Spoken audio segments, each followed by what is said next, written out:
please? Yes, sure. Happy to. So my name's Paul. I'm based in Berlin, Germany, and I'm the team lead of the Circles team, which is about 10 people strong, and we're part of Gnosis, a company in the Ethereum ecosystem. I only joined the company a year ago, and that's also my first job in crypto. So I'm not a crypto OG by any means. My background is as a physicist. So I did my PhD on quantum computing in theoretical physics, like looking at the thermodynamics of quantum computers. And then I changed into industry, working as a data scientist and in sort of mathematical optimization. And then I joined this project. So this is my background. I guess.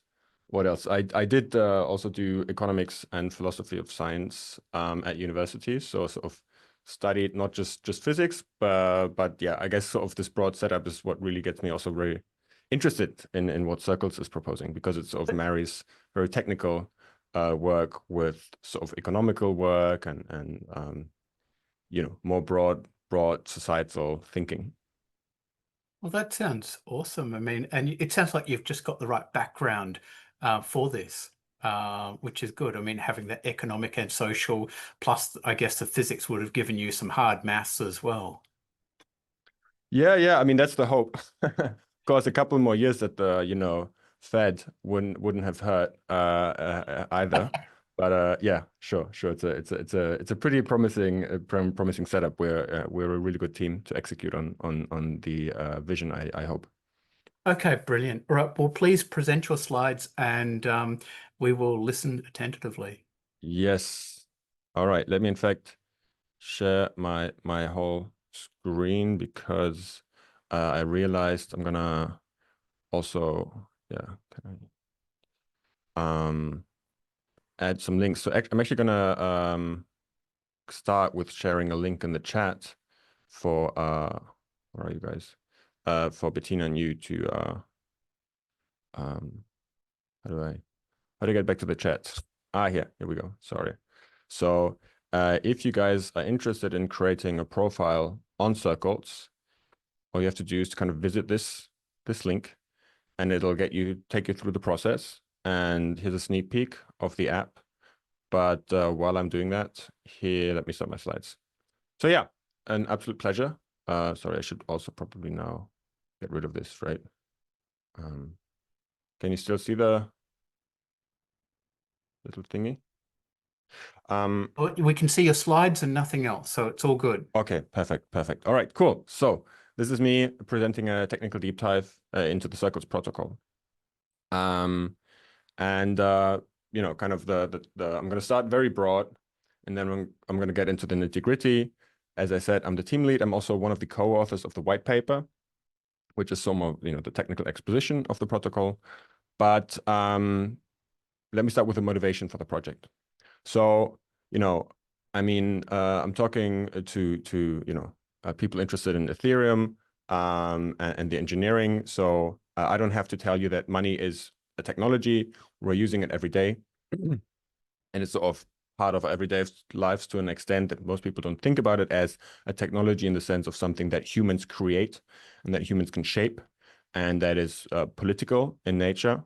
But it is, in a sense, the world's most ubiquitous protocol. And its design shapes how people and entities transact, right? If I have something that is in high demand, I can give it to a group of people A. I can give a token that I create to a group of people A, and then if a group of people B really wants what I sell, and I sell it exclusively for this token, I can ensure that these people, groups A and B, will now transact economically, because the one have all the supply of the token that the others need to get what they want from me. So as the issuer of money, or as the holder of something that is really in demand, I can engineer transactions between people and other things as well. So money is not neutral. It's a powerful technology. And like any technology, it can be rewired. So we can always think, given the means we have, what's the best form of money we want? What's the money that we think has the highest chance of creating and shaping the world we want to live in? And the way we motivate circles, I mean, there's various levels of motivating it. But one is, kind of thinking that the money as it works today has a number of problems. So there's issues with centralization. They go beyond just the technical infrastructure, beyond just sort of, the way you'd motivate any reasonable applications on the blockchain or on a distributed network. There's also centralization in terms of lending yourself to corruption. And with money, there are two particular kinds of centralization issue, which one of them is called the Cantillon effect, which essentially means that entities or parties that are close to the source of newly issued money have, kind of benefit disproportionately from this new money. Because in a sense, as this money comes into existence and prices adapt to it, then they hold the kind of the hot money that's just been sort of fresh off the press, and they can buy and they can purchase things at conditions that haven't yet equilibrated with this new supply, right? So you kind of get a head start into purchasing things. And we believe that money, the way it works today, which is mostly through kind of credits being issued by commercial banks to, big institutions who tend to be the most creditworthy. It also, kind of stabilizes what I guess is known as the Matthews effect, which is that the rich find it easier to get richer and the poor find it harder and harder to kind of catch up, right? So that we have sort of this gap of wealth inequality and in consequence, social inequality kind of increasing. And of course, the more money you can borrow, then the easier you find it to invest it and stuff. And I'm not saying that, all mechanisms of capitalist economy are bad and evil. That's not our position. That's not my position. But it clearly there's a trend and there's a tendency, and anything that kind of helps us keep that in check and also ensure that still everybody has fair, like equality of opportunity is a good thing. So that's one kind of line of attack on money today. Another one is that we live in a world that where increasingly people feel less and less necessarily associated only to the money to the country they live in. So they might, of course, they might live on online forums with gamers that are across the world. They might want to get into, kind of get off the plane, and just like they use an Uber app to get around like Brazil, just like they would in Germany, banking and money is exempted from that, right? You need to kind of create a new bank account in every country that you want to move to, but the same doesn't apply to lots of other kind of goods and services. So that is a kind of just a discrepancy and a kind of a market opportunity, I guess, that we're not the only ones to target, but that exists. And a third line of attack is that we clearly see sort of a shift to a multipolar world. There's a lot of dynamic, and it kind of creates a lot of fragility. But from the point of view of monetary policy and international finance, I guess it makes it less and less attractive to hold, all of your reserves as a central bank of some smaller country in, say, US dollar, because you expose yourself to a lot of risk. Of course, these monies, even in times of more volatility, they're not as volatile as some of the crypto assets. But we think that kind of now is a good time to start thinking about a kind of money technology that can, persist and shield people from that kind of volatility in a world that might end up sort of stabilizing as multipolar over the next couple of decades. And there's another perspective on how to motivate circles. And Peter, this is the slide I just added when we jumped on the call. And let me just read this quote. It's from Keith Hart's Notes Towards an Anthropology of Money. So he's a British anthropologist. And I've taken the quote from Lana Swartz's New Money, which is a great book. I recommend it. And it kind of makes a prediction about the future of how people will use money and how they'll pay each other. And that is the following. People will will voluntarily enter circuits of exchange based on special currencies. At the other extremes, we will be able to participate as individuals in global markets using international money such as the euro, electronic payment systems, or even direct barter via the internet. It will be a world whose plurality of association, even fragmentation, will resemble feudalism more than the Roman Empire. In such a world, one currency cannot possibly meet all the needs of a diversified region's inhabitants. The changing technical form of money has exposed the limitations of central banks, reduced how to maintaining a national monopoly whose economic inadequacy is exposed on all sides. In response, people have started generating their own money, offering individuals a variety of community currencies linked by increasingly sophisticated electronic payment systems. So this is a long quote. I think what I'm getting at here is a slightly different angle at circles that'll make more sense once we've introduced groups and the circles currency in more detail. But it's basically saying that we might look at a world, and I guess this is a pretty common vision also among other crypto projects, where you have at the same time the convenience of today's centralized payment technology, where you have a credit card and you don't need to think about, which particular currency you're using or you have in your bank account.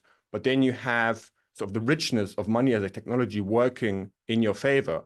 There might be all kinds of loyalty programs where, you as belonging to a particular group have special conditions, and the tech just kind of finds the most beneficial path for you through this maze of technology, kind of hiding its complexity from you. And so this is also, I think, a kind of an attractive vision. It's a bit, I guess, cyberpunk or something like this. But this is also a way to kind of look at circles as being a currency, or wanting to be a currency that empowers communities and empowers grassroots movement. All right, so much for the motivation. So what is Circles? Circles is an attempt to build embedded money for a multipolar world, by which we primarily mean we set out to design it in such a way that it's unaligned with any existing sort of political entity or like currency. We want it to be universally accessible to everybody who wants to participate. So we want to avoid kind of giving it to people based only on whether they hold a German passport or an American passport. We think the best money, the fairest money, is money that's issued where the issuance is democratized. The right to issue money is held by all participants equally. And we design it to be fair access, to ensure fair access across time, specifically meaning that, Circles isn't the kind of currency that if you're a first mover, if you're like, if Circles was to take off, everybody on this team would be sort of rich and a billionaire, and we have the same dynamics as with, say, Bitcoin. It has a mechanism to ensure that even if in 2 generations somebody, sort of starts creating Circles and joining the system, it'll still make sense for them, kind of from a sort of game theoretical or like economic point of view. So, right, how do these sort of ambitious 4 properties translate into the design of the currency? So first, Circles is not a stable coin. It's an unpegged fiat token. So it's just a token out there. It has a price, or like they have a price. And we don't, kind of, it's not like a USDC or like a Euro-E, Monerium Euro-E, where we kind of implicitly tie into an existing monetary policy by, an external agent or entity. It's universally accessible in the sense that we have no KYC involved. You don't have to, submit any information, no bills, no nothing. You can just come in and create an account without any gatekeeping. So in case the 2 of you, or if anybody else has joined, have looked at the link and tried to kind of create an account in parallel, which, by the way, I recommend you do it on your phone instead of the browser, because it involves creating a passkey. And this passkey is sometimes hard to share across devices for the time being. So, you got to be careful not to sort of get locked into the browser version of the app, unfortunately, right now. But anyway, so you can do that, and you'll be able to start participating without having first gone through a KYC process. Democratized issuance means that every user can create their own personal CRC token. So as soon as you've onboarded and created an account, you have to get invited. But as soon as you have been invited, you can issue circles at a rate of 1 circle per hour.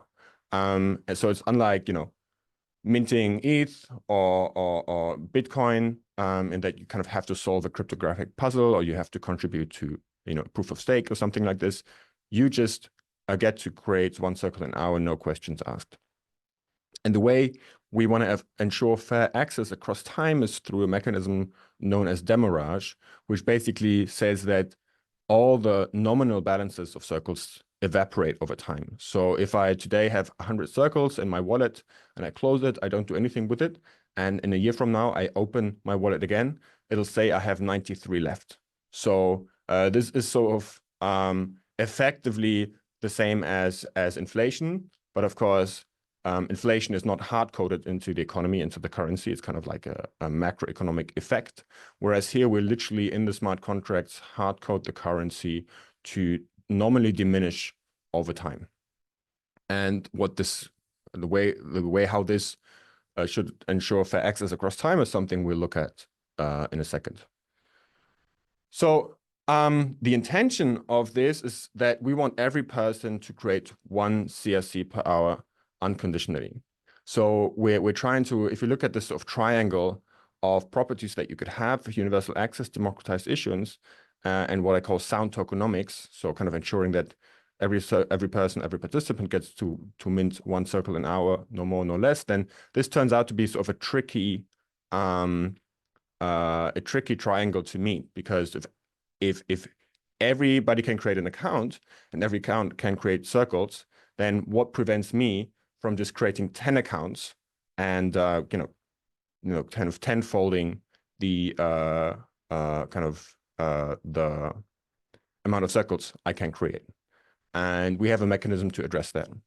But this is sort of the challenge that is responsible for a lot of the complexity of the protocol.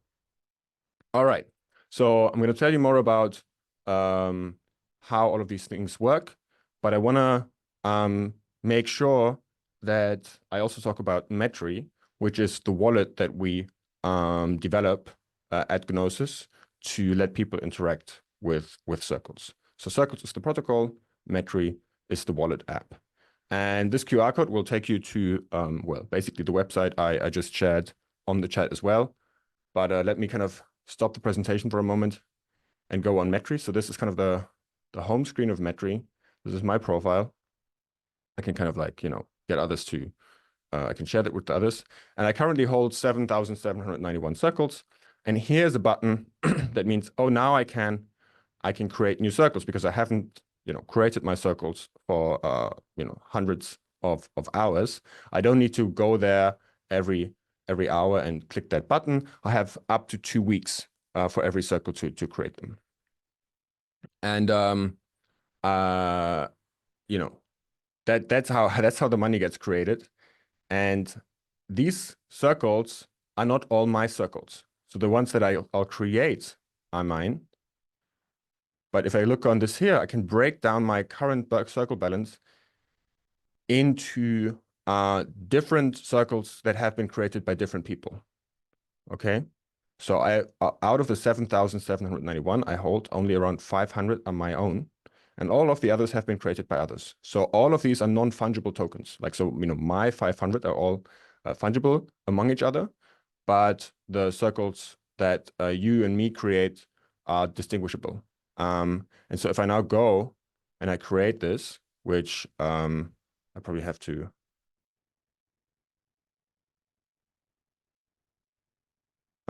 yeah, kind of do this now, then you know, that balance should increase. Let's see whether it's sort of already worked, but I kind of have to, I guess, wait a second for it to get to the well, okay, let's check back in a second. But this is how the money gets created, right? And right, so now you see there's connections here. I see people. So there's a social aspect to it that we haven't yet talked about, and there's a group aspect. So I'll be going back to this app as I continue on the slides. All right. So also, if any of you create a Circles profile, you'll be asked to get invited. And I'll also share a form here where you can where you can kind of submit your address if you've created an account, and I'll be sure to invite you. If not during the meeting, then afterwards. And as soon as you've been invited, you can sort of trust others as well. Okay. So far, so good. Any questions so far? Otherwise, I'll just continue. I think it makes sense. It sounds really interesting. Yeah, please go on. Okay, perfect. So yeah, so how do we do this? Like, how do we get people from creating several accounts and kind of undermining the value of this currency? Because of course, if I know everybody could just kind of 10x, 100x the circles they create, then this undermines my trust in this being a useful experiment. Well, the way we do this is through a web of trust approach. So essentially, accounts can trust each other, and by trusting another account, you kind of indicate that you believe that this account is a person's primary account, and it's not an account which is sort of a second or a third or a Sybil account or a bot account or an AI agent that somehow tries to game the system, right? And so the idea is that if everybody does a pretty good job of trusting, kind of the people around them, like based on, knowing them, interacting with them, kind of like a social network, then we will get a sort of a wisdom of the crowd effect where all of the honest participants of the protocol end up having a globally fungible currency, and all of the untrustworthy accounts and the Sybil accounts kind of effectively get excluded from the economy. So we'll have the effect of having asked you for KYC, but we won't have required it actually, right? We'll keep the people and the honest people, but without compromising universal accessibility.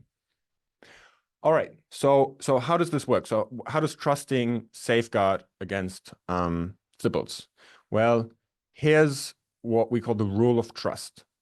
So let's say, well, the rule of trust is basically if Alice trusts Bob, then anyone in the network holding Bob circles can swap them at any time for any circles, or like CRC, held by Alice at a rate 1-to-1. So let's unpack this for a second. If Alice, let's say Alice trusts Bob here, and what she essentially is saying that anybody out there, for example, Carol down there, I don't know if you can see my cursor, my mouse, my pointer. If not, then yes, we can see that. Oh, okay, perfect. So then there's Carol down here, and she happens to hold 5 Bob circles. Now, since Alice trusts Bob, Alice is essentially saying, whatever I currently hold on my balance, you can take in exchange for Bob circles. I trust Bob circles will have value in the future. I trust he doesn't game the system, so people will accept him. So I put my money where my mouth is.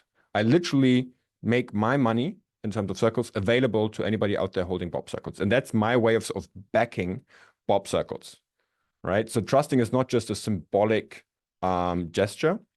It is really opening your balance to anybody holding the circles of the person that you trust. So here, Carol can take those 5 Bob circles and get 5 Alice circles back because of that trust connection. And this would be true even if Alice held Dave circles, right? This isn't just because, I mean, the fact that Alice here holds Alice circles is kind of not relevant to how the rule of trusting works. And why this is interesting is because the rule of trust enables disconnected Circles users to transact with Circles or with CRC while ensuring that everyone only ever receives CRC they trust. So let's say Dave wants to send 5 Circles to Bob, but Dave and Bob don't know each other, right? Bob might have a donut store. Dave just enters the store and wants to get a donut, but they've never met. So Dave is coming in and he's just created 5 of his circles. And he says, well, why don't you give me a donut for my 5 Dave circles? And Bob says, well, sorry, dude. I don't know you. What he in Australia he'd say, sorry, mate, I guess. And be like, you know, you look like a nice guy, but I don't really know whether I can trust you. So I'm not going to give you my precious donuts for your circles. And then it happens to be the case that there is a path of trust going from Bob to Dave via Carol and Alice. And it happens to be the case that Carol and Alice both hold 5 of their own circles.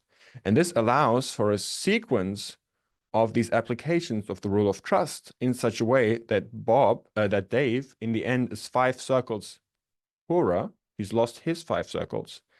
And Bob is 5 circles richer. But Bob is 5 circles richer in circles that he trusts, namely Alice's circles, right?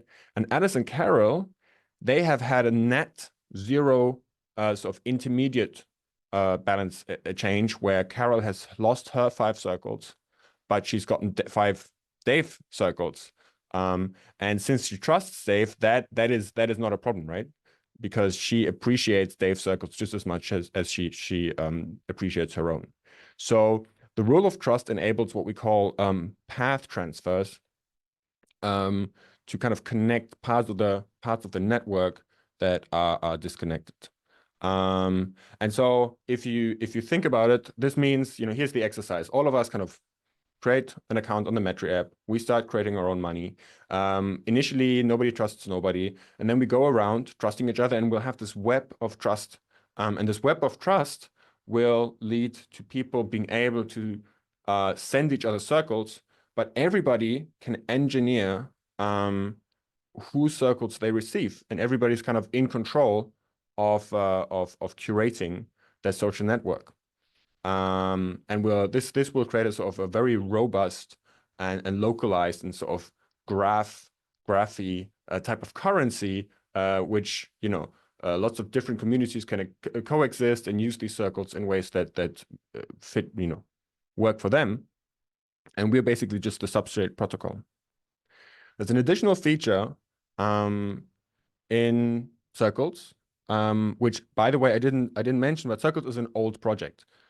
So Circles was conceived of by the founder of Gnosis, Martin Köppelmann, in around 2012, 2013.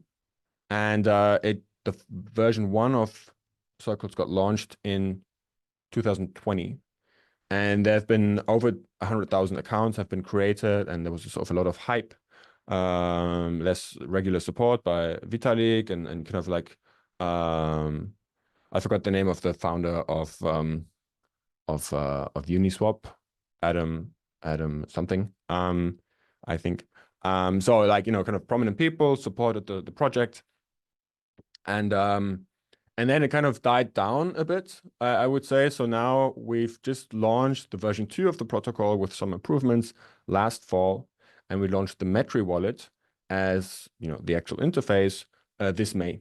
Okay, and a new addition that came with the version 2 of the protocol are these groups. So groups are essentially, you know, a mechanism to so groups have their own currency as well, but they don't create circles an hour. That's an exclusive right of people, but they can, you know, have so-called members. And then if I have a group and I make you a member, I'm basically extending an invitation for you to turn your circles, or to anybody to turn your circles into group circles at a rate 1-on-1, right? So if I created an ETH engineering group, and I would make Peter a member, then Peter can essentially turn his Peter circles, or anybody can turn Peter circles into ETH engineering group circles. And then if I, as a group admin, you know, kind of pay certain, like sell certain goods exclusively for ETH engineering group circles, like merch or something, then Peter will be able to kind of like do that, but others won't be able, because of they might be farther away in the path. So they might have to go and buy some of these ETH engineering circles on the market, meaning essentially that I can steer through membership who I want to give more of a discount to, and who I want to have to go and buy the money on the market. All right, so this is the high-level introduction, and we're kind of halfway through the hour.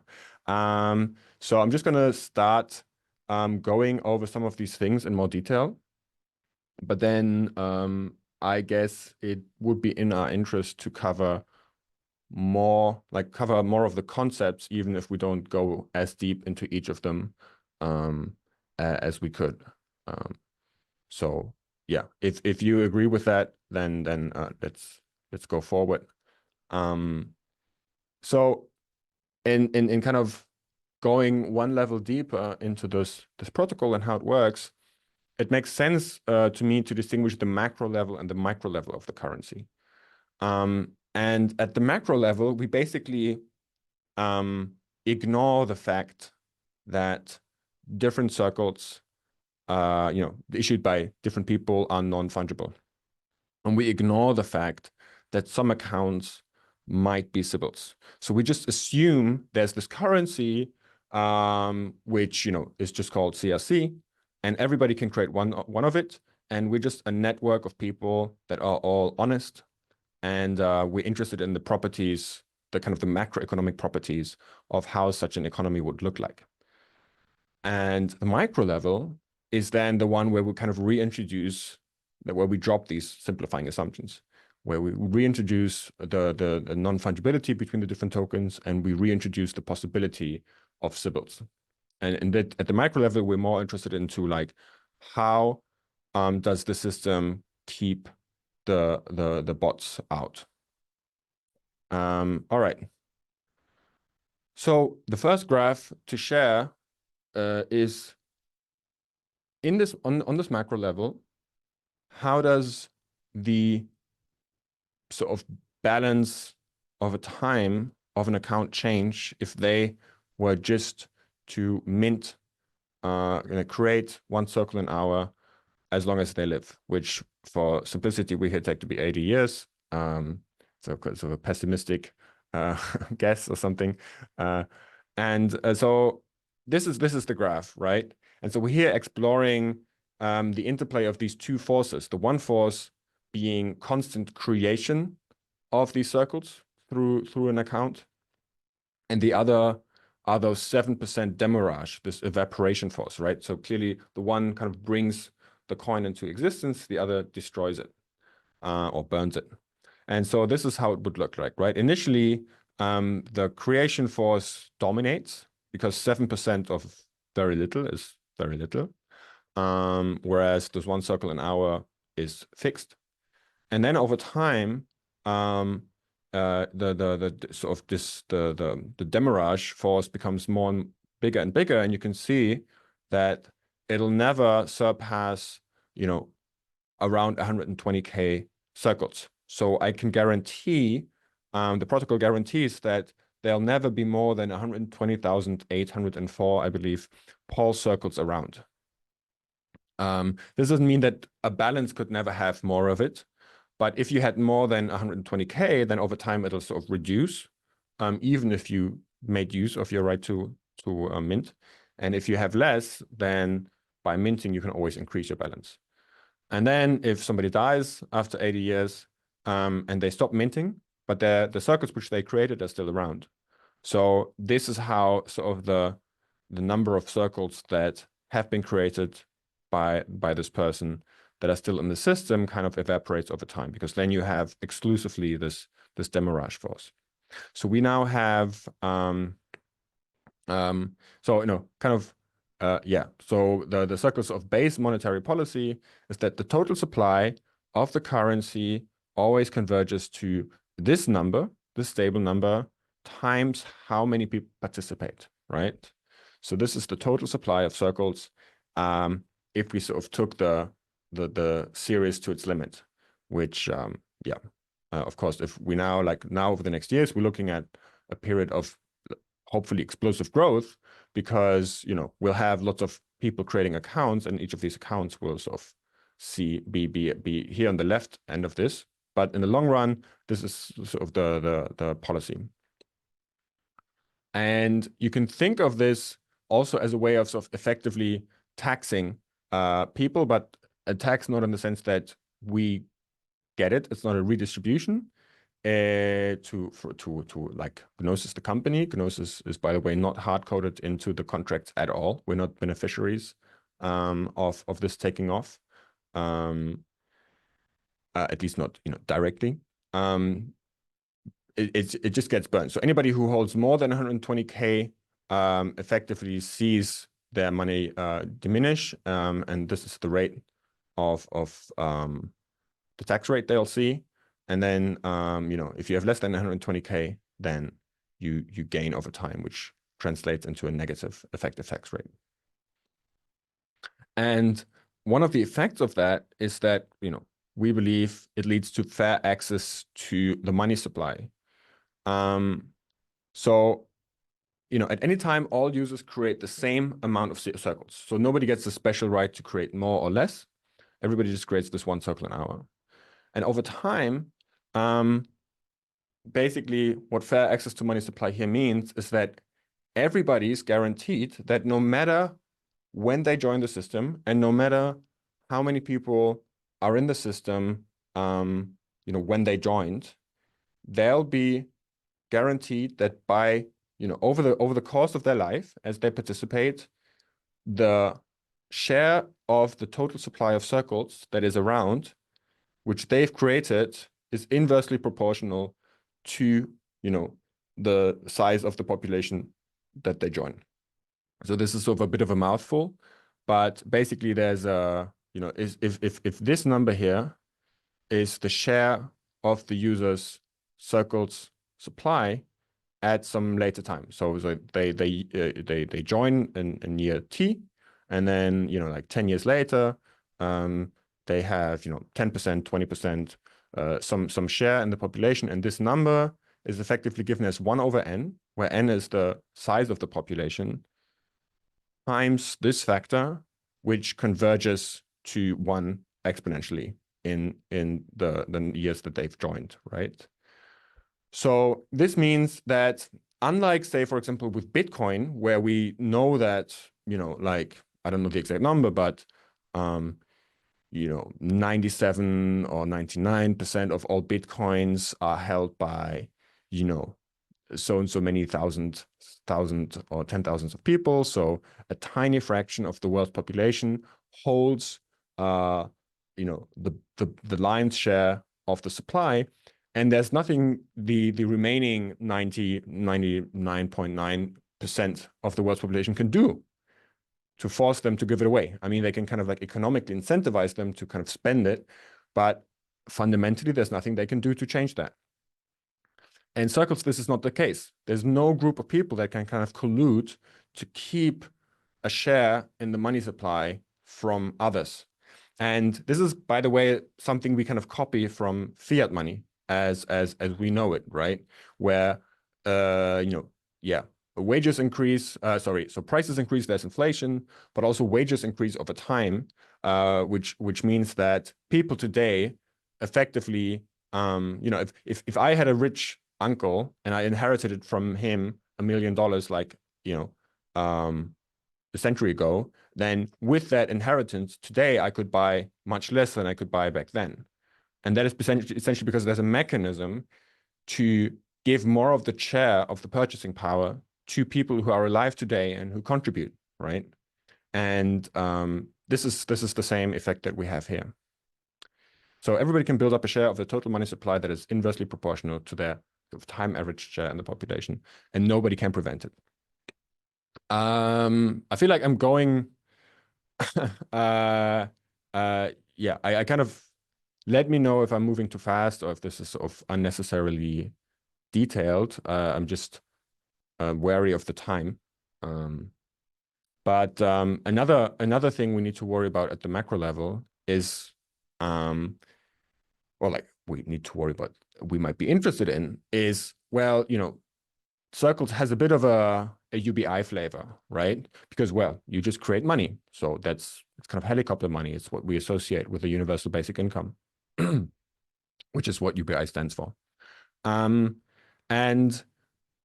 if you look closer at it, then it's not a fully fledged UBI, but if Circles was to become widely adopted, it could allow mass access to interest-bearing products and kills of extreme poverty. So we have estimates that in terms of today's prices, if Circles was to become sort of replace dollars today, then the amount of the value of the Circles that you'd be able to create in the course of a month would be somewhere the equivalent of what, of $200 to $400. So in Germany, maybe the average money you need per month is, I don't know, between 1.5 and 2,000, or like 1.5 to 2.5, depending, of course, on your lifestyle. And so $200 to $400 is not enough to cover all of your expenses or even the most basic expenses, but it could cover maybe a rent in a living room, or it could cover like you by being able to buy enough food to definitely survive and not suffer from hunger. And this is the value of seigniorage. So seigniorage is the technical term for revenue that the government creates from the issuance of money. And so by distributing the issuance of money, we kind of distribute also this mechanism of people kind of creating of the issuer of money, creating in some sense value out of thin air. That is real value, that is tokens, they're valued, they have a market value, and you can buy stuff for it, and all of us can print them. So this is kind of the macro level. We have a 70-page white paper, or 50-page, I don't know, where there's all other kinds of topics on the macro level. And I'm going to quickly talk about the micro level. And then I want to make sure we have enough time for sort of Q&A and also, yeah. So now, now we've wrapped our heads around this currency at the macro level, assuming all of these tokens are the same and assuming that only honest participants are present. And now we drop this assumption and we say every account might be fake. And so let's think for a second about, what are the states? Like if we had to formalize Circles, it'd be a system with states, and these states would have kind of to specify the state of the Circle system, you have to specify the trust graph, like the collection of all trust relations between accounts, but you also have to specify the balances, like who holds how much of whose token. And only if you know both of these can you think about possible state transitions, where state transitions are like, what can a user or a subset of users N do by using the rule of trust and this possibility to kind of send balances across, send circles across a path to move from one state to another. And this is because, the ability to send stuff around doesn't only depend on who trusts whom, it also depends on, what Alice holds, right? Alice trusts Bob, but if if Alice holds Alice circles, then Carol can increase her holdings of Alice circles by giving away her Bob circles. But if Alice held Dave circles, then she couldn't increase her holdings of Alice circles. She could only increase her holdings of Dave circles, etc., etc. So it depends on both. And of course, as a user of the app, you don't have to worry about this combinatorial explosion of potential ways to send money from Alice to Bob. What instead we do is we map this. We map the instance of the problem that we need to solve, which is like find the maximum, the best way, like the maximum amount of circles that Alice could send to Bob along the trust graph, to an instance of a maximum flow problem, which is a well-known sort of polynomial and complexity optimization problem. And we solve that for you when you use the app. And so maybe to kind of showcase this, let's say I have my account here, and here you can see all the people I'm trusting. There are people that trust me that I don't trust back because I don't know them. And actually I should trust Anne. I know her pretty well. And these are people that trust me. And so I can now go onto Anne's account and it can try and send her circles, right? And if you look at it, you saw that it was kind of calculating a bit. And I hold 7,945 circles, but I can't send all of them to Anne. So it's calculating here, and it tells me, oh, my send limit is 7,200, right? And so kind of if I was to say 7,900, if I was to do that, it's going to tell me, well, no, you can't do this because there's no way I can use the graph to do that. And so this calculation was us in the back end kind of using, solving this optimization problem to find out the send limit. And yeah, so this is what we do to find out how much we can send to you and how we kind of enable liquidity despite having all of these different circles and non-fungible tokens. And now, how does that lead to Sybil resistance? So there's a property of circles that you can prove, and I'm just going to read the kind of the technical statement from the white paper. We call it relative Sybil resistance. So let M be a set of accounts controlled by a malicious party, and let F be a set of accounts that trust at least one account in M. And so they're kind of the fooled accounts. They are accounts that happen to have trusted malicious accounts. And then let R be the remainder of the network. So these are people who've done nothing wrong. Then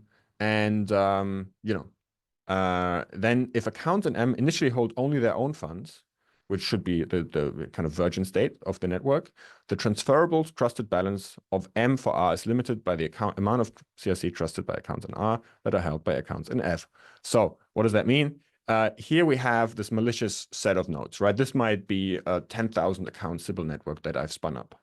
And these are the fooled accounts. So these are accounts that somehow trust, I kind of socially engineered them to trust some of the accounts in my network. And these are, the honest people that just want to, create this new currency, and they want to keep the Sybils out, and they didn't do anything wrong. They didn't trust any of the accounts. And now the question is, well, how much damage can this malicious network do? And the way we formulate this question is like, how many circles can any of these accounts in the malicious party send to any accounts in the remainder part of the network, the honest part of the network, which some of they would accept. Like if one of these had a donut shop and the malicious network was kind of able to pool together some circles which they would give away donuts for, then this is damage. And we want to quantify that damage by what's the total amount of circles this part of the network could get that would be accepted by parts of this network. And then the answer is, this damage is upper bounded by the balance held by the fooled account that they would trust.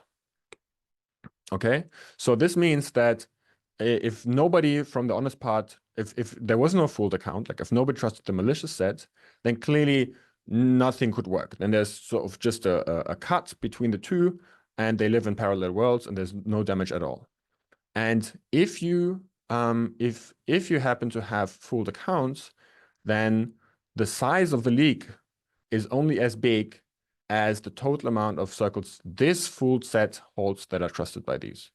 And that means, kind of the bottleneck is the size of the damage. And if they don't hold much, then there isn't much these could do. Sorry, I hope that is somewhat clear. Yeah. And so there's this. That makes a lot of sense. And especially you could imagine that one of the people in the middle is the person who's created the bots. They're likely to be one exactly. created. So the worst they can do is lose their own money. They can't actually cause any damage to these people really, because they're only sending money that they've got. Yeah. That makes a lot of sense. So it really comes down to doing phishing attacks to get honest people to trust you, which is hard. Exactly. That's kind of the Achilles heel. The Achilles heel of this is kind of doing phishing attacks, social engineering stuff. So for example, I mean, there are lots of people on the Circles forums. They just post their Circles profile and be like, hey, please invite me, please trust me. But we discourage people from doing that because how do you know they're real and they're not a bot? And we really try to clarify that people love trusting others. They think it's funny as a game because right now only kind of circles are at stake, which don't have a high market price at the moment. But we really try to convey that we're sort of outsourcing, or we're distributing the responsibility for the success of this project among the crowd of participants, right? And so everybody sort of carries that responsibility. Last point maybe I want to make is that we can also study the emergence of global fungibility, right? So of course, excluding Sybils is great, but we have sort of two key metrics of the success. It's the reduce, like the size of the damage that the Sybils can cause, the malicious parts of the network can cause, like that should be minimized, but the liquidity among people should be maximized. So going back to my example here, I mean, you know, where was I? I was trying to send circles to Anne, right? And we saw that sort of when I went to Anne, then when I tried to send her, like I have, you know, sort of 7212 divided by, what is it, 7, 9, I forget the number, but like something like this. So we have sort of 90% of my assets I could send to N. Like in an ideal world, I want that number to be 100 every time I want to send circles to a person that is part of the honest network, right? And so we also study this in the white paper, and we study how, you know, under which conditions we can prove that liquidity emerges. Like essentially all these people don't have to worry about the composition of their circles balance at all. They can just spend it like they'd spend euros and dollars. And here are sort of some specific kinds of graphs and conditions where we can kind of see that whether, you know, fungibility emerges or not. So here, for example, in a complete graph, you have 100% liquidity among these people, like regardless of the composition of the balances and who holds how much of whose, right? Here we have sort of a circular graph. So there's a path connecting any account to any other account. And then we have, you can prove sort of liquidity lower bounds on this, but the composition of the balances enters, right? So there's sort of, if one of them has very little of their own, then essentially this sort of also breaks the liquidity despite there being a path of trust, right? So whether or not we'll see a single circles currency emerge will depend on user behavior. But trust networks in which every user is connected to another will likely have high average spending fraction. So ASF is sort of the technical measure for liquidity that we use here. All right. Let me stop here. There's a couple more slides, but this is the gist of circles. If you care more about technical details in the sense of like the formal setup, there's a white paper. If you care more about the protocol, of course, all our contracts are open sourced. And we have an explorer, like it's kind of like the version of ETHScan, but just for the circles, kind of targeted at the circles network. And again, there's the app that you can use to create an account and participate in this project. So, which of course I hope you do. And that's it. Yeah, look, it sounds really interesting. I've been in crypto for a very long time, and I'm surprised I haven't heard about this project. Yeah, one question I've got is, so it works out the path problem, you know, when you're sending Yeah. money. And we've Yeah. all heard, you know, you've got 6 degrees of separation for everyone on Earth. So the Yeah. idea that I know someone who knows someone who knows someone who knows someone, and it doesn't matter who that person is on this planet, you know, I'm connected. But Yeah. so assuming you did have 7 billion people using circles, how would the app be able to work out that path problem quickly enough for it to be useful, or would that, you know, like across a 7 billion people network, would trying to work out that path problem start to take a long time? Yeah. Yeah. So, I mean, if we have to seriously worry about this problem, then we're in a good spot, right? I mean, for now, these instances are totally solvable in time, you know. Of course, the app, I mean, you did see that it took a second for me to see the send limit, right? But Yeah. you know, also if I wanted to say like, you know, I mean, the app also kind of says swap stuff, so I kind of like swap. I can kind of swap circles for euros now. It's gonna kind of calculate this number based on the path flow, but it's gonna sort of calculate other numbers. Oh, it's gonna calculate other numbers based on the kind of getting quotes from the market. So this app interacts with the blockchain, and right now we're good in terms of on latencies. The to answer your question though, this max flow problem is a textbook example that usually people like students in computer science learn of a problem that looks like it's NP hard, but it turns out not to be, right? So when you sort of state the problem, you think, oh, you know, this is sort of infinitely many possible combinations of paths everywhere.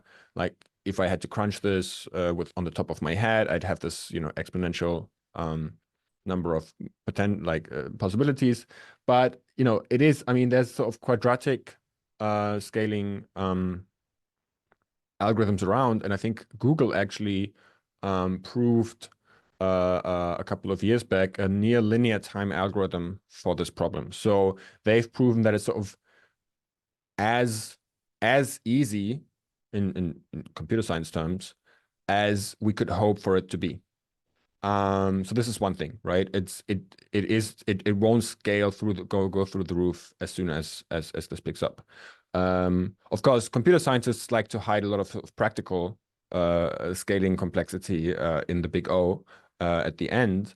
And so, yeah, it could be that we run into scaling issues, but there's also, you know, kind of batching. Like there are kind of like a lightning network or something. You could think about collecting a number of requests for circles, and then this creates a new instance of a problem where now you have sort of a set of accounts trying to send to another set of accounts, right? Instead of having individual nodes sent to each other. And then the hope is that the time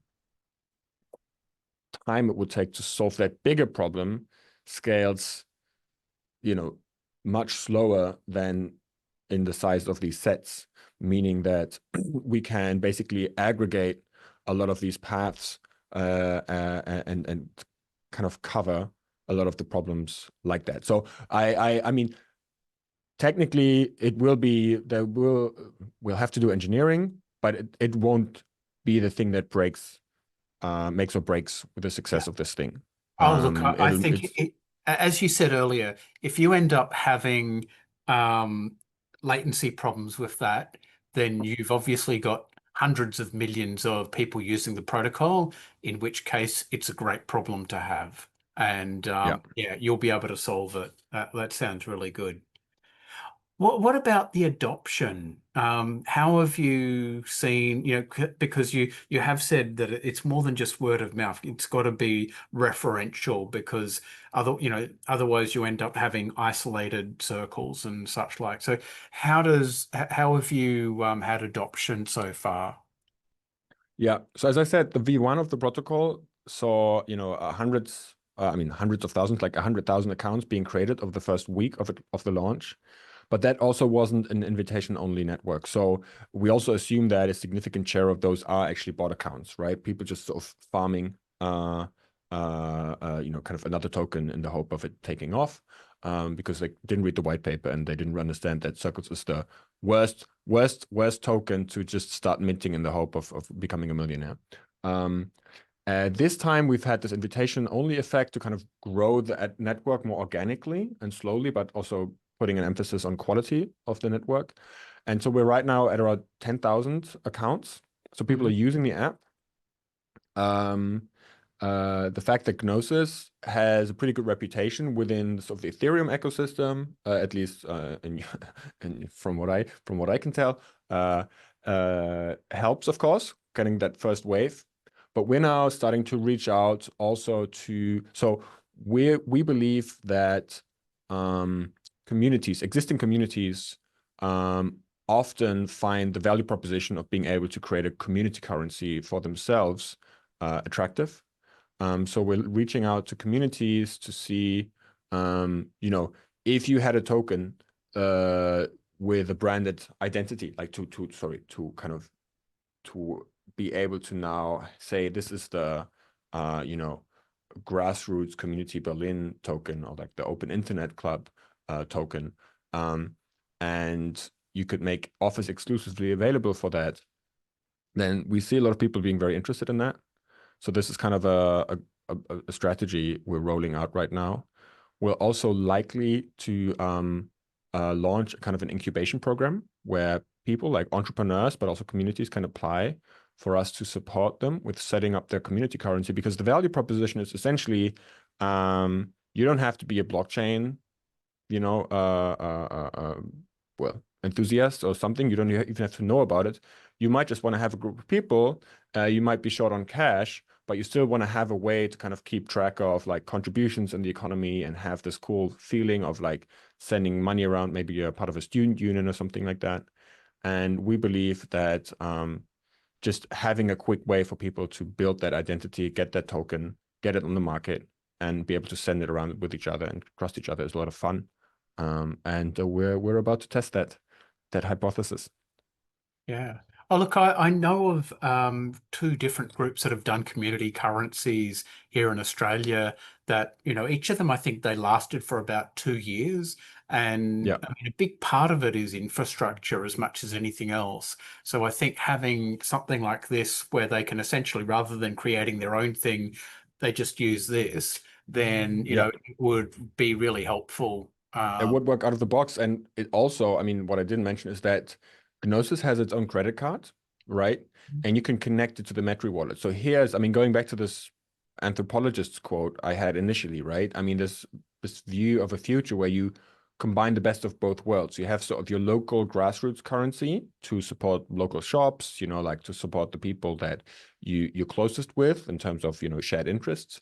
But then also combine that with the convenience of a card where, if, I can't, you can still sort of go out and pay with the credit cards anytime in any of these vendors. You don't have to switch the app. You don't have to now like sell these community circles for like something in some cumbersome way. It's all right there, all in the same app. And this is the great advantage, I think, of being a company, of being part of a company that is, kind of really pushing for UX convenience as much as sort of also pushing on this sort of very idealistic front of, enabling grassroots money and social money. Yeah. Yeah, look, I think it's awesome, and I hope it goes well. So I'll definitely share the that metri.xyz link in the description.